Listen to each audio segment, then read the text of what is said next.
रहे हैं इंडिया आज तक टीवी लाइव आपकी आवाज। Namaskar. I'm delighted to join you at the fourth edition of the International Conference on Disaster Resilient Infrastructure. At the outset, we must remind ourselves that the solemn promise of the Sustainable Development Goals is to leave no one behind.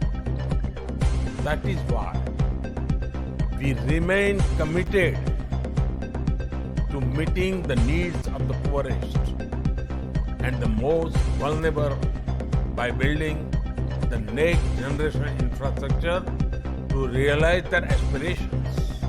And infrastructure is not just about creation capital assets and generating long-term return on investment. It is not about the numbers. It is not about the money. It is about people. It is about providing them highly quality, dependable, and sustainable services in an equitable manner. People must be at the heart of any infrastructure growth story. And that is exactly what we in India are trying to do. As we scale up the provision of fundamental services in India, from education to health, from drinking water to sanitation, from electricity to transport, and much more, we are also tackling climate change in a very direct way. That is why at COP26, we have committed to attain net zero by 2070 in parallel with our developmental efforts. Friends, the development of infrastructure can unleash human potential in remarkable ways, but we must not take our infrastructure for granted. These systems have known and unknown challenges, including climate change. When we launched the CDRI in 2019, it was based on our own experience and felt needs. When a bridge gets washed away in floods, when a power line is broken by cyclonic winds, when a communication tower is damaged by forest fires, it disrupts the lives and livelihood of thousands of people directly. The consequences of such infrastructure damage can last for years and affect millions of people. So, the challenge before us is quite clear.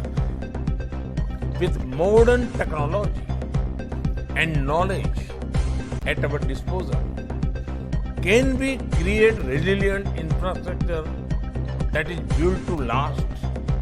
Recognition of this challenge underpins the creation of the CDRI, the fact that this coalition has expanded and received wide support from across the world indicates that this is our shared concern.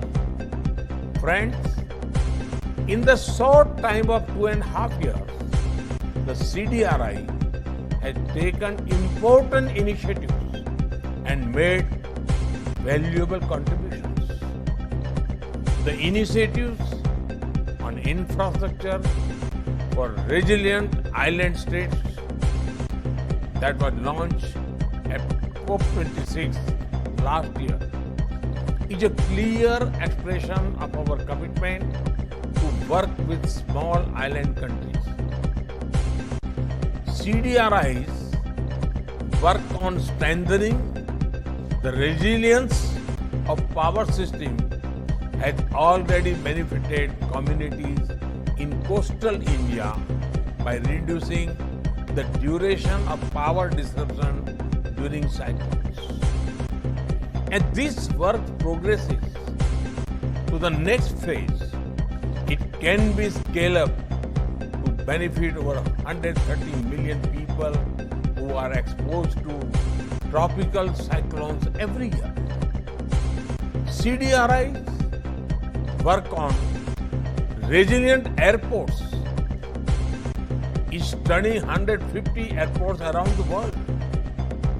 It has the potential to contribute to the resilience of global connectivity. The global assessment of disaster resilience of infrastructure system that is being led by CDRI will help create global knowledge that would be immensely valuable.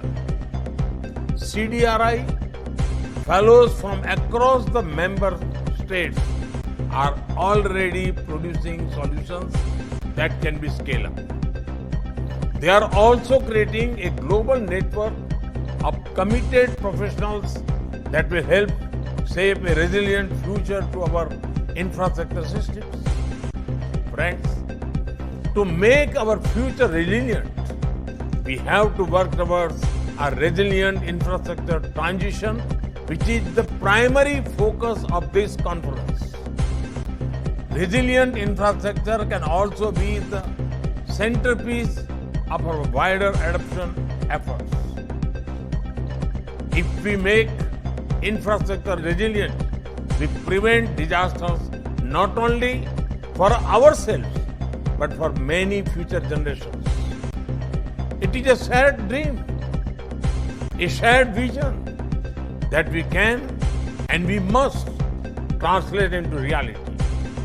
Before I conclude, I would like to congratulate the CDRI and the United States government for co-hosting this conference. I also wish to extend my best wishes to all partners who have co-created this event. I wish you all fruitful deliberations and productive discussions. Thank you. Thank you very much.